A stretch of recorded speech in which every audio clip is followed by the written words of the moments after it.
So if we run the program, we type in the menu.sh shell script to get it running. We're presented with the menu as shown here. So I'll just exit from that and just quickly go into the menu code. So you're presented with the menu as seen in these echo commands here, and it's waiting for our response, which must be between 1 and 5. Between 1 and 4, it will run the shell scripts. So I have 4 files: add contact, remove, search, and mail. And if the user selects 5, it checks for any buffers that may be created with the other shell scripts and deletes them if they're present, and then exits the file or exits the script if 5 is selected. So if we select option 1 to add a new contact, it's going to ask you to enter a new contact name and address, and also the mobile phone number and the email address of the new contact. And then it tells you that your new contact is added. And then it tells you to press enter to return to the main menu, or input C to add another contact. We press enter to return to the main menu. And if we enter option 3 to search, we can see that this entry has been added to the database.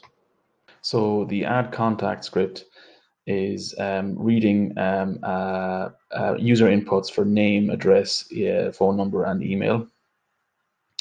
And it is doing some basic checks to ensure that the inputs are correct, and then we use while loops that it blocks the user proceeding unless they input the correct format for each entry. And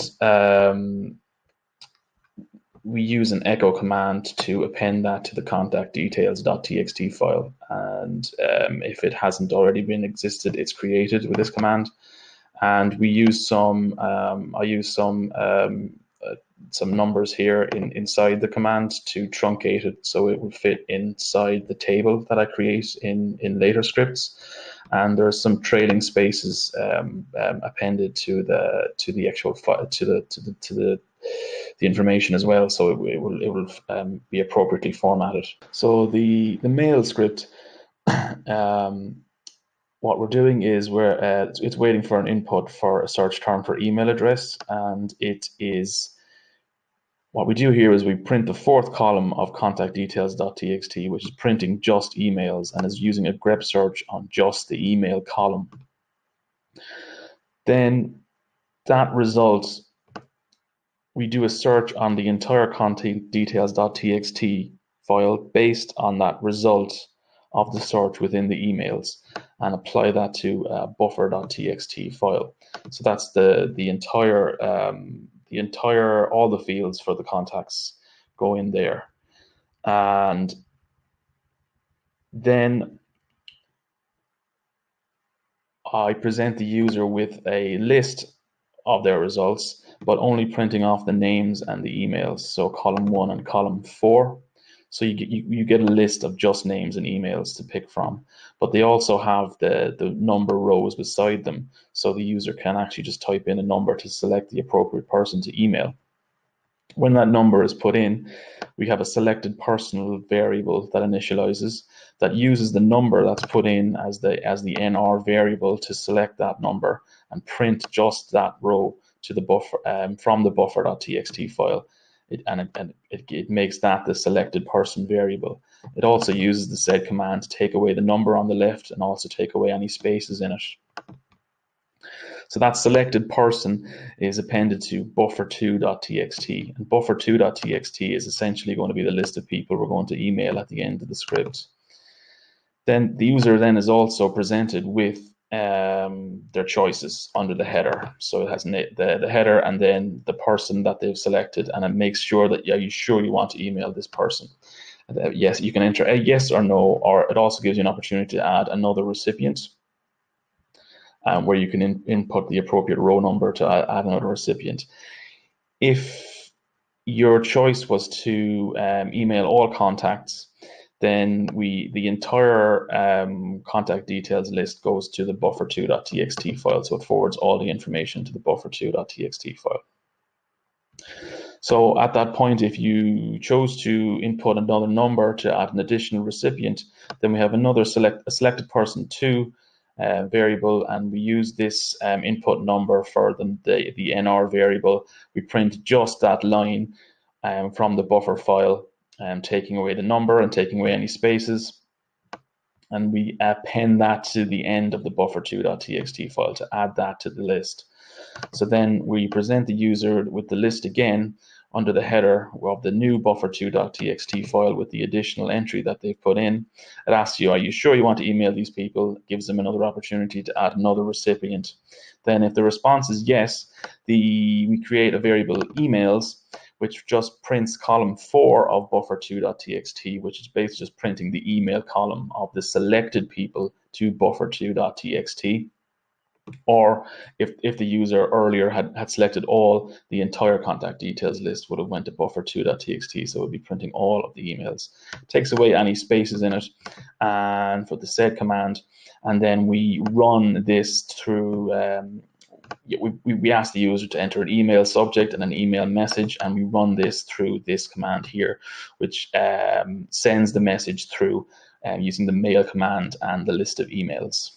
So the search.sh file, the search script, is quite straightforward.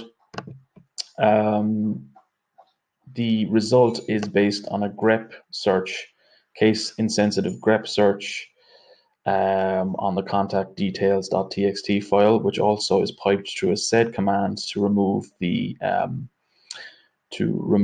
field separators.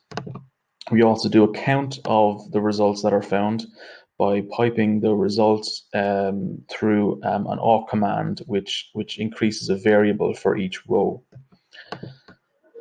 And there are the usual formalities in a while loop to ensure that the script does the appropriate thing depending on the inputs and outputs. So option 4, press option 4. We got the mail option. It says, please enter the email address you'd like to send an email to. So input all to see all contacts, or input menu to return to the menu. So if I input all here to see all contacts, and I can, again, similar to remove, I can select the row number of the entry I want to send an email to. At this point, I can also add a recipient to this list. Then press Y. I can enter the email subject, hello, enter email message, hello, then email sent. So I can also input M if I want at this point for the script to run again. And I can also input all here to email all contacts.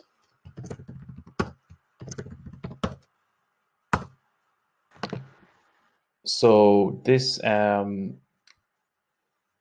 if there is only one search entry, it's put into a variable called selected entry, and we use an awk command to print the details of that entry, print all of it. So the buffer.txt file is all printed, but we use sed commands to take away the row numbers on the left, and we also use sed commands here to take away the spaces and also to take away the field separators. So if the user presses yes or Y for that, then we use a reverse grep on a file called contactsbuffer.txt, which is essentially just the same as contactdetails.txt. And the reverse grep on these delete terms which are related to the selected entry produces a contactsdetails.txt file without that search term. So in the case when there has been more than one possible entry to delete, and the user has to pick, so the user enters a number,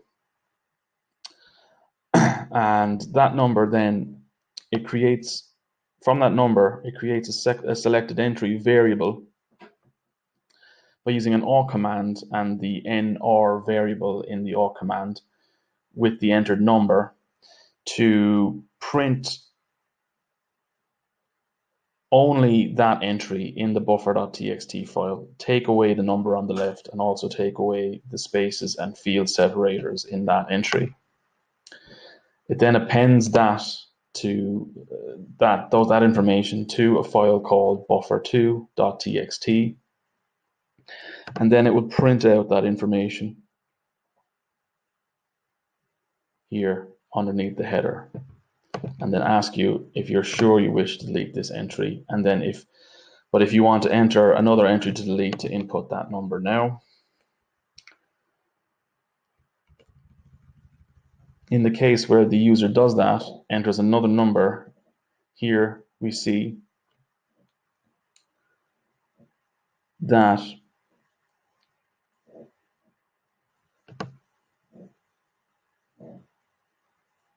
the results thus far for our searches are entered into a file called buffer3.txt.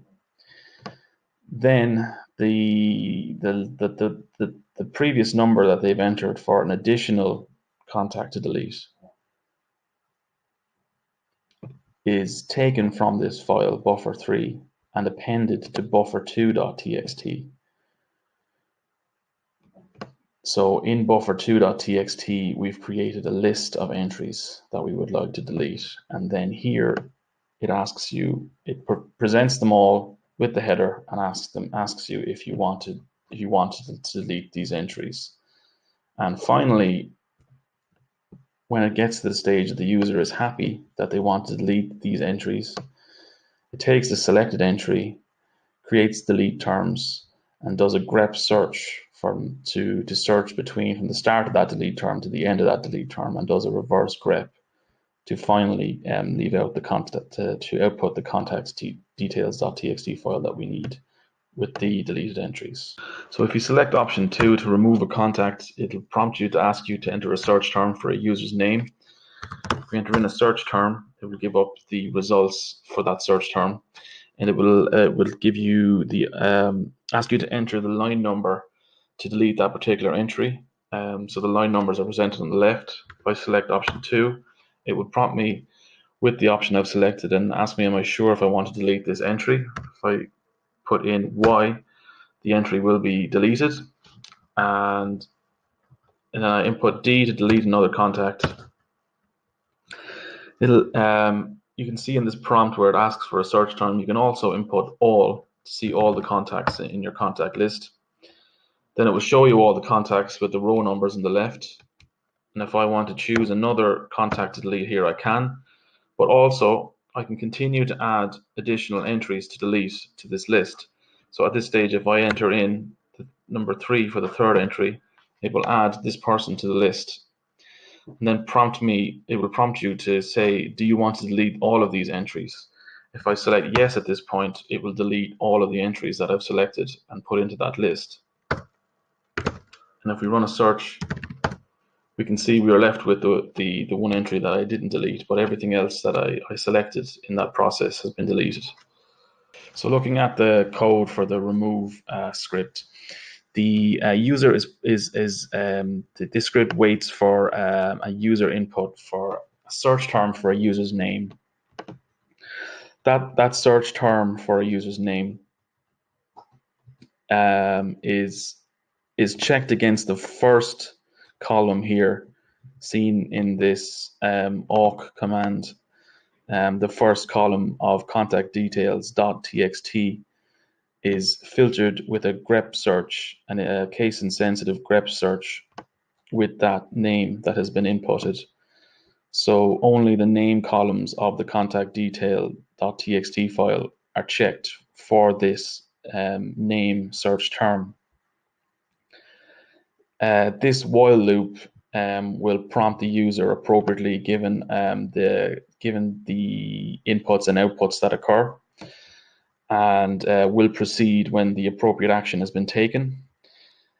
Then the result from this filtering and searching is put in as a grep search to the contact details.txt file, and then the result of that search is printed using the awk command with row numbers, and the result of that is given to the this buffer.txt file, which is a temporary file that this script uses in order to provide information. Then after this, the user is presented with a header for the contact list, and underneath that header, the information for their search is presented to them. So whatever has been, this awk command prints the entire buffer.txt file, which has the results of their search, and also is piped through a sed command, which removes the field separators that are in the text file to separate out the columns. If there is only one result, then the user is prompted with a simple question if they want to delete that particular entry. But if there is more than one, they're prompted to enter the line number that they want to delete, input all to delete all of them, or input menu to return to the main menu.